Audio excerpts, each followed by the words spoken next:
lan Sadewa niku bingung rasane. Sapa ta menungsa sing pengen duwe kelungguhan? Sapa ta menungsa sing pengen duwe derajat pangkat? Waton rasila saka batine menungsa mendhi pengen mulya, pengen kinurmat, pengen sugih niku saestu. Ewadene si kembar Nakula Sedewa pengen dadi ratu ana Ngamarta ora bakal. Sing enek Puntadewa, upamane Puntadewa lengser sing enek Werkudara, Werkudara ora gelem sing enek Janaka. Abot yen pengen dadi ratu wonten negari Ngamarta. Yen pengen dadi ratu wonten Mandara taksih wonten Angger Burisrawa. Tartamtu menika mujudaken pepalang. Lah, si kembar kemanikan kala wau tembunge mentereng nyidadalan. Ngerti dheweke keringkiane wong Mandara kok iki wujude keris Kyai Udanmas. Waton keris Kyai Udanmas dipun colong. Tartamtu andayani gerahipun Prabu Salyapati. Wong lara ning diparani ngenes bakal mati. Yen mati niki mangke ingkang badhe ngrengkuh, ingkang badhe gegem, ingkang badhe dadi ratu wonten negari Mandara kok tartamtu lare kembar Nakula Sedewa kala wau.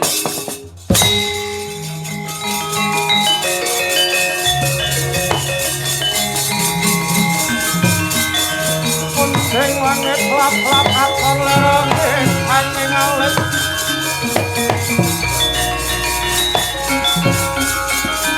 Kepalang aku lukir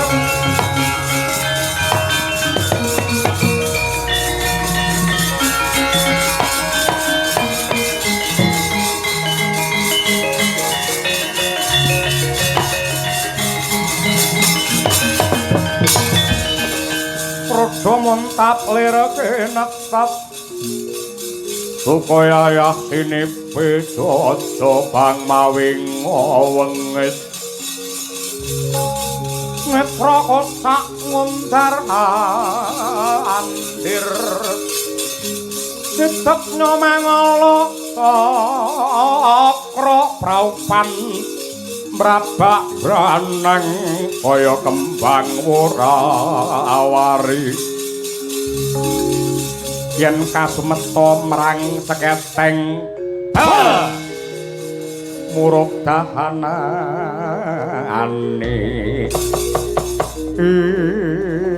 nun sewu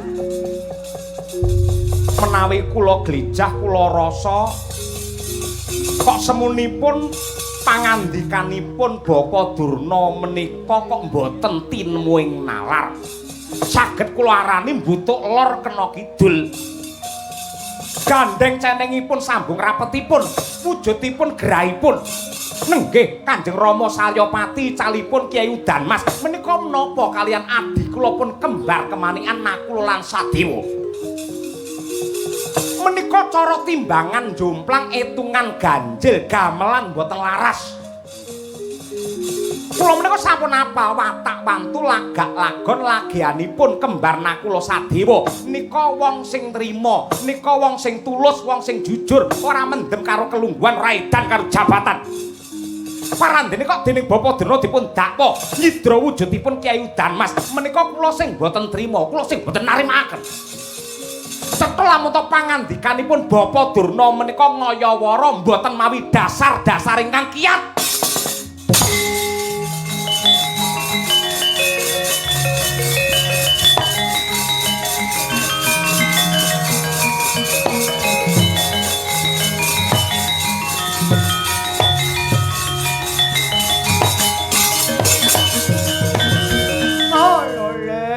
Ngger anak Prabu Baladewa sareh ngger sareh. Menika papan tinarbuka sinten kemawon saged angudal gagasan. Beda penemu mboten napa-napa watone bedane panemu ora dadi padu. Ning pangandika paduka menika mboten wonten dasaripun. Nek mboten wonten dasar menika maknanipun kados pundi? Kula tetep duwe dasar. Dasare napa? Nuwun sewu awit menika saking anggen kula nyambung rasa kalian nenggih para Jawata ing Kahyangan Suralaya ingkang misik dhumateng Durna lamun ta wujudipun Kyai Udanmas ical menika cinidra dening Nakula lan Sadewa sing paring dawuh paring wangsit babakan menika dhumateng Bapa Durna sinten? Dewa. Dewa pundi? Dewa Kahyangan. Kabeh dewa iki teng Kahyangan renek dewa ning Gude. Suralaya Kahyangan Suralaya pukulan Bathara Guru. Sang Girinata, Sang Pasopati paring dawuh dhumateng kula. Le paring dawuh kados pundi? Kulup Durna aku wis ngerti. Lamun tari palungguhan iki Mandaraka Kesra merko ilange wujude Kyai Udanmas. Kowe tak kandhani sing nyidra Kyai Udanmas dudu sapa-sapa kejaba bocah kembar kemanikan saka sawu jajar lan bumi retawu yuki sinakula kelawan Sadewa. Ingkang paring dawuh mekaten sinten? Pukulan Bathara Guru. Yen pancen mekaten nuwun sewu. Gandeng kula ki dadi wong ora gampang percaya. Kula suwun sampun jengkar saking papan mriki rumiyin. Kula tak nyuwun pamit sekedhap kemawon. Lho, anak Prabu Baladewa badhe tindak pundi? Badhe munggah kayangan. Perlunipun napa? Badhe sowan wonten ngarsanipun Pukulun Bathara Guru. Menawi sampun pinanggih, kula badhe nyuwun prisa apa pancen sing nyolong wujudipun Kyai Udanmas menika Nakula Sedewa. Yen pancen Nakula Sedewa sing nyidra, kula mangke badhe ngajar dhumateng lari kalih kala wau. Ning kosok wangsulipun menawi Bathara Guru mboten paring dawuh napa-napa, menapa kinten-kinten Bapak Durna wani nampani kanepsane Baladewa niki merga tim sukses harmonis. Sampeyan wani karo harmonis. Kula tak munggah kayangan yen pancen Bathara Guru paring dawuh.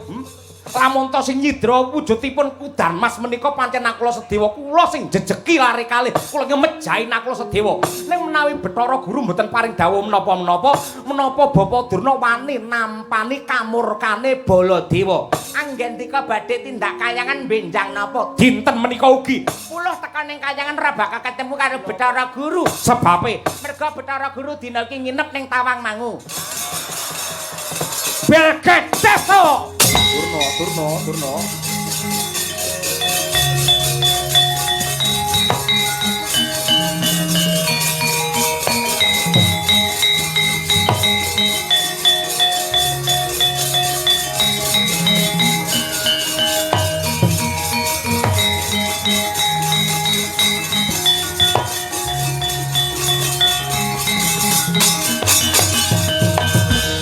Langening kalanggan aklar pandamuntara dinton lir kokonang surem tara tetan padang asor lan pacaring purnameng gegono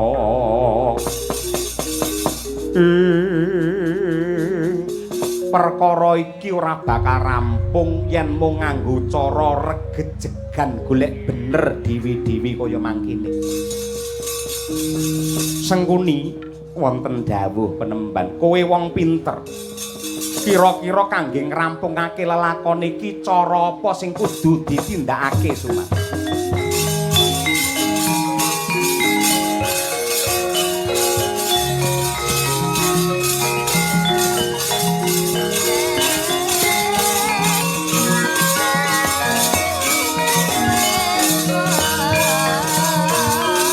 Sanguaran dena petik besok nang mendama karet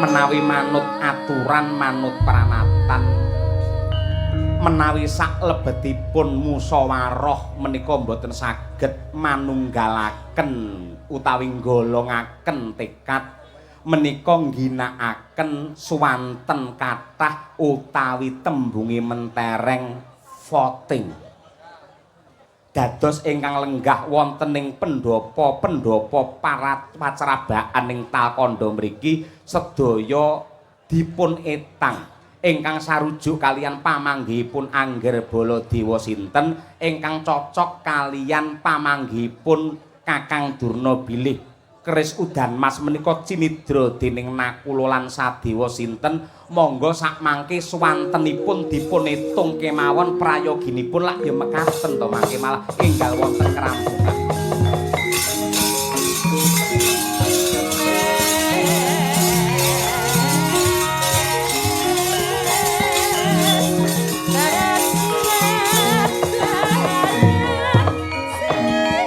Ngitung suarane para-para ing lenggah wonten ing Stinggil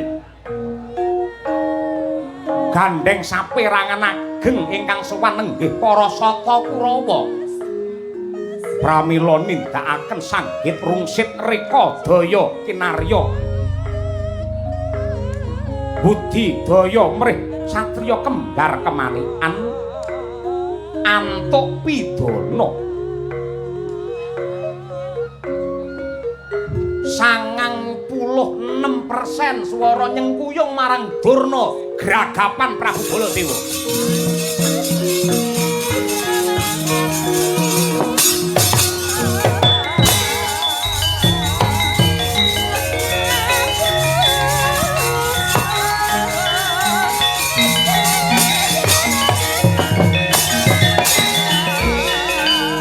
Nuwun sewu sedaya ing lenggah. Ingkang nyengkuyung dumateng pamanggihipun anak Prabu Baladewa kula suwun ngajung. Ngajung, sinten ingkang nyengkuyung Prabu Baladewa ngajung? Mboten enten sing ngajung. Sing nyengkuyung kalian nuwun sewu Pendhita Durna sinten? Ngajung-ngajung aku. Malinge Sadewa, malinge Nakula Sedewa maling Nakula Dewa. Ayo. Malinge Cak Kembar hati maling. Nah niku. Yo, apa wong yo? Malinge wong kembar,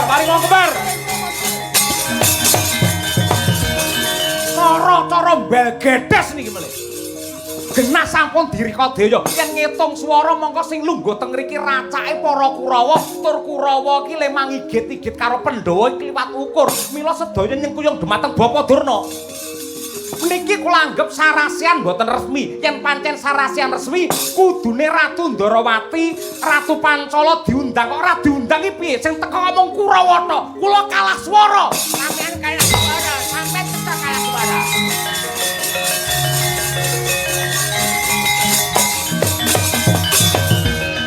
Adipati Harya Sengkuni. Apa Kakang Durna? Apa kira-kira Ratu Ndarawati Prabu Kresna ora diundang? Tak undang tekan Ndarawati kono undangane wis teka kono. Lah niku sampun dipun undang ning tiyange mboten teka. Biyen nalika urung dadi ratu diundang ning ndi ya teka bareng dadi ratu ora gelem teka dek niku. Makane ku anggere wong dadi wong kondang dadi wong sugih kaya Ratu Ndarawati Prabu Kresna ngoten nika wong menciran nyepeleke kali undangan. Buktinipun dipun undang mboten dugi ngoten ah. Belgetes. Sarasian menika mboten sah. Mboten kanggo bombalamu.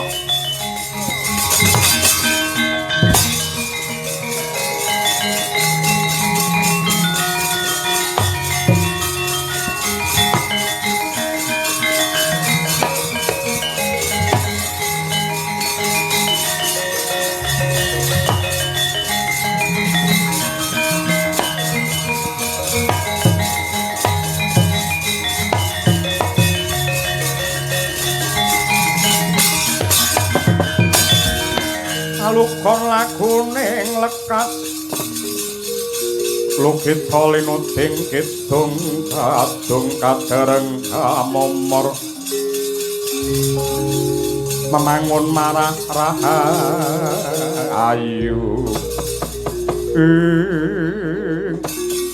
Nun sewu Kanjriyang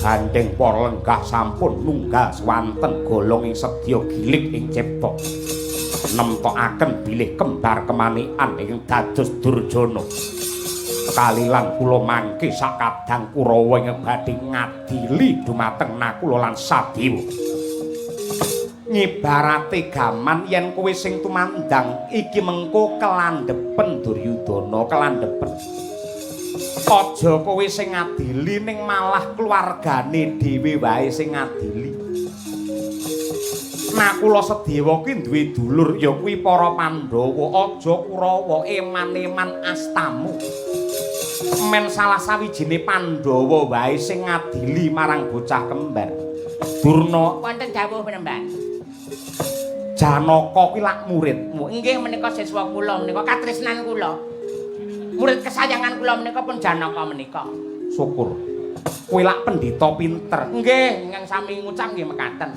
gandeng kowe pendhita pinter njajal nggunakake kadigdayan batin Janaka timbalana dina iki uga men teka ana ing Takanda puter gilingen sarana cipta nganggo sihir. Nyuwun pangapunten menawi samangke kula kadhawuhan ngeningaken cipta utawi nyihir mboten saged penemban. Pek ora iso sebabe apa? Nyuwun pangapunten kula dereng kramas penemban.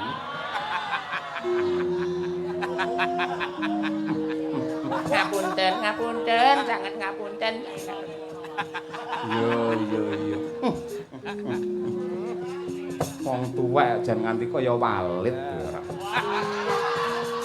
Wis tak undangi dhewe Janaka iki.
Karitane satriya linuwe pangmarti mring ngautaman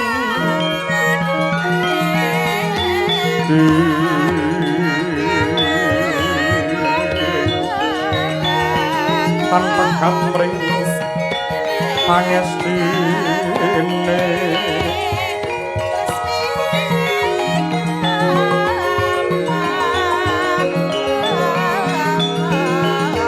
ngesti ayuning kayun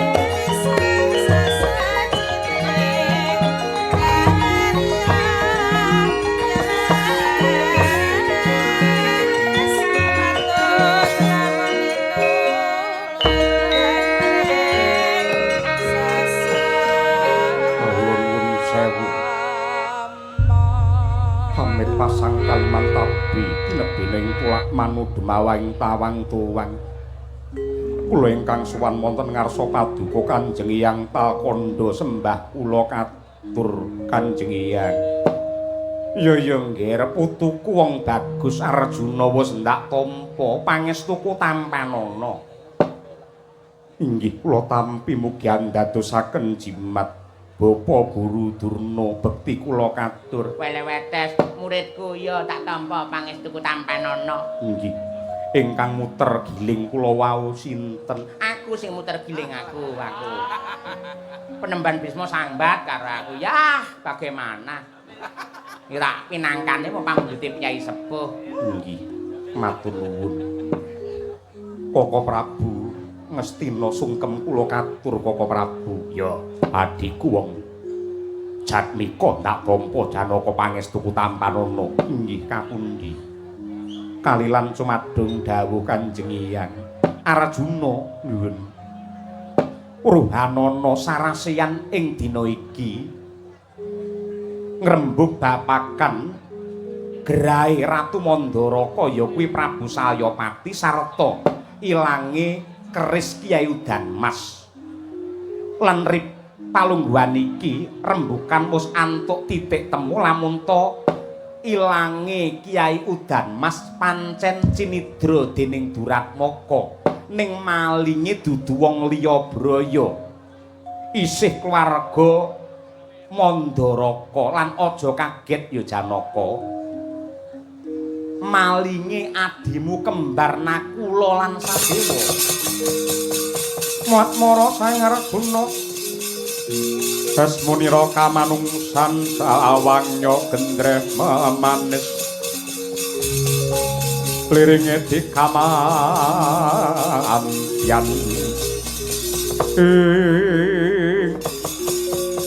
yen wong liya sing ngadili kok kaya kurang prayoga sing trep ya kadange pribadi ya kuwi jeneng Sira Arjuna ning tetep nggunakno hukum-hukum ingkang lumaku aja nganti adimu ndok pateni mengko jejeke ngadil men nemtokake ning sing ngrangket sing nyekel wujude satriya kembar ora ana liya kejaba mung kowe merga ana paribasan yen nganti Janaka